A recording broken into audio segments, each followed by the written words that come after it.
Assalamualaikum warahmatullahi wabarakatuh. Selamat pagi, salam sejahtera bagi kita semua. Baik, saya Muhammad Al-Kindi, Stambuk A42118148. Dalam kesempatan kali ini saya akan menjelaskan penjelasan mengenai materi yang telah saya buat sebagai pemenuhan tugas saya dalam hal ini mata kuliah ilmu fal dengan judul olahraga dan kesehatan. Baik, sebelumnya kita ketahui apa yang dimaksud dengan olahraga. Jadi olahraga adalah proses sistematik yang berupa segala kegiatan atau usaha yang dapat mendorong dan mengembangkan, membina potensi-potensi jasmani dan rohani seseorang sebagai perorangan ataupun anggota masyarakat dalam bentuk permainan, perlombaan ataupun pertandingan. Jadi olahraga itu merupakan olah gerak atau olah gerak aktivitas jasmani yang dilakukan oleh seseorang untuk mengembangkan atau membina potensi-potensi jasmani maupun rohani oleh seseorang tersebut. Baik itu mereka lakukan dalam suatu permainan dalam lingkungan mereka, perlombaan ataupun pertandingan dalam lingkungan mereka. Jadi itu yang dimaksud dengan olahraga sendiri. Kemudian apa yang dimaksud dengan arti dari kesehatan itu sendiri. Jadi dalam Kamus Besar Bahasa Indonesia teman-teman, definisi sehat itu adalah baik seluruh badan serta bagian-bagiannya. Dahulu sehat identik dengan kondisi badan atau tubuh, tapi sekarang seiring kemajuan zaman, kata sehat tidak hanya berhubungan dengan badan, tetapi juga segala sesuatu yang dapat bekerja jika berlangsung secara normal dan semestinya maka akan dikatakan sehat. Akan tetapi jika tidak, maka tidak dikatakan dengan sehat. Jadi sehat dalam KBBI itu merupakan sehat anggota badan dan bagian-bagiannya. Tetapi sekarang ini teman-teman, kondisi sehat itu banyak dikatakan oleh orang-orang di luar sana bahwasanya ketika mungkin segala organ tubuh maupun psikis dari seseorang itu jika bekerja dengan baik, berlangsung dengan secara normal, maka ia dikatakan sehat. Akan tetapi jika tidak bekerja sedemikian, maka tidak dikatakan sehat. Kemudian menurut WHO, Organisasi Sehat Dunia, mengatakan bahwasanya kesehatan itu adalah suatu keadaan yang sempurna, baik fisik, mental, dan sosial. Itu tidak hanya bebas dari penyakit ataupun kelemahan. Baik, jadi menurut Organisasi Sehat Dunia itu kesehatan itu merupakan sehat keseluruhan, yaitu baik fisiknya, mental, sosial, dan sebagainya. Itu dari WHO. Kemudian ada beberapa poin yang sehat, dikatakan sehat dalam menurut WHO, yaitu sehat jasmani. Orang yang dikatakan sehat menurut WHO itu orang yang sehat jasmaninya, maksudnya anggota badannya itu sehat secara keseluruhan.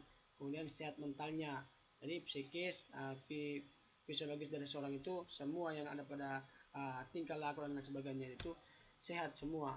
Kemudian spiritualnya juga sehat, kesejahteraan sosialnya juga sehat, bagaimana di lingkungannya dia. Jadi itu menurut sehat menurut Organisasi Kesehatan Dunia WHO. Kemudian hubungan olahraga dengan kesehatan, seperti apa hubungan olahraga dan kesehatan.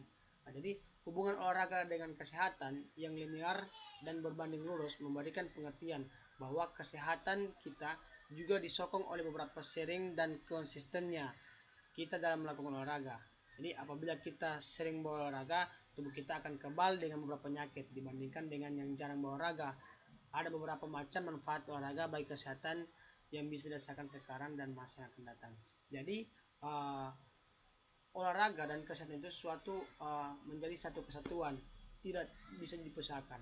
Jadi ketika mungkin orang tentu rajin berolahraga, otomatis dia akan sehat, ya, otomatis dia akan sehat. Akan tetapi jika dia tidak sering melaksanakan aktivitas gerak, aktivitas fisik, dalam hal ini olahraga, ya sudah, ya mau tidak mau orang tersebut akan diserang penyakit dan lain sebagainya.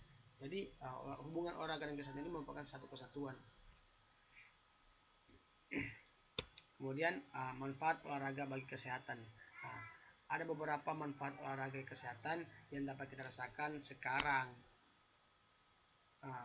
ke depannya, dan mungkin masa yang akan datang yang dapat kita rasakan khasiatnya dengan melaksanakan aktivitas gerak maupun olahraga itu sendiri. Yang pertama, meningkatkan daya pikir.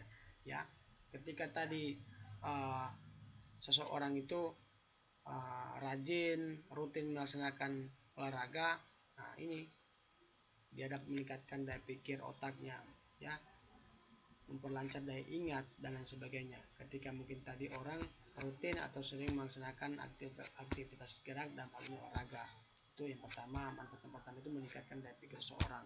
Nah, kemudian manfaat yang kedua itu ada meningkatkan daya tahan tubuh. Jadi orang yang sering melaksanakan olahraga, orang yang rutin melaksanakan olahraga itu dapat meningkatkan daya tahan tubuhnya mereka. Nah, kemudian manfaat ketiga menghilangkan resiko stres. Orang yang sering melaksanakan melakukan olahraga itu terhindar dari resiko-resiko stres yang menimpanya. Nah, kemudian manfaat yang keempat memperlambat proses penuaan. Jadi ketika mungkin seseorang itu rajin rutin melaksanakan olahraga, ini manfaat yang mereka peroleh yang keempat itu ada memperlambat proses penuaan kepada mereka. Kemudian manfaat yang kelima itu membentuk tubuh yang ideal. Jadi ketika mungkin seseorang tersebut rutin, sering melaksanakan aktivitas gerak dan sebagainya, nah ini dapat membentuk tubuh yang ideal. Nah, tubuh yang maksimal kepada orang yang sering melaksanakan aktivitas gerak untuk aktivitas fisik atau olahraga itu sendiri. Kemudian manfaat olahraga bagi kesehatan itu ada juga yang menurut Undang-Undang Nomor 23 Tahun 1992. Yang pertama, peningkatan. Apa yang maksud yang peningkatan di sini, teman-teman? Peningkatan yang dimaksud ialah peningkatan untuk potensi yang ada pada dirinya, meningkatkan daya tahan tubuh dan lain sebagainya, fisiknya, mentalnya dan sebagainya. Itu maksudnya yang peningkatan, ya. Manfaat peningkatan dari orang yang berolahraga tadi. Kemudian pencegahan. Pencegahan yang dimaksud itu pencegahan dari penyakit-penyakit yang mungkin menimpanya, seperti itu. Nah, kemudian ketiga, pengobatan. Pengobatan yang dimaksud dengan pengobatan untuk misalnya ada gangguan sedikit dalam organ tubuhnya. Nah, entah hamstring, penyakit-penyakit yang ada dalam tubuh mungkin.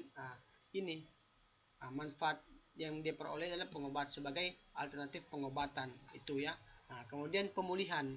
Pemulihan dimaksud dengan ketika mungkin tadi ada risiko cedera dan lain sebagainya, mungkin ada juga gangguan-gangguan sedikit yang terdapat dalam skeletal sistemnya, muskularnya dan sebagainya.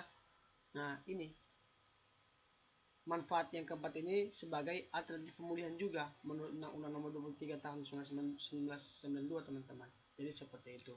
Itu beberapa manfaat-manfaat menurut kesehatan, ilmu kesehatan, dan juga menurut Undang-Undang Nomor 23 Tahun 1992. Oke, baik. Itu saja pemaparan materi dari saya. Semoga manfaat bagi semua, terutama juga diri saya sendiri. Dan saya juga mengucapkan terima kasih kepada seluruh teman-teman yang mungkin berpartisipasi dalam hal ini. Jadi lebih kurangnya saya ucapkan banyak terima kasih. Wabillahi taufiq wal hidayah. Assalamualaikum warahmatullahi wabarakatuh.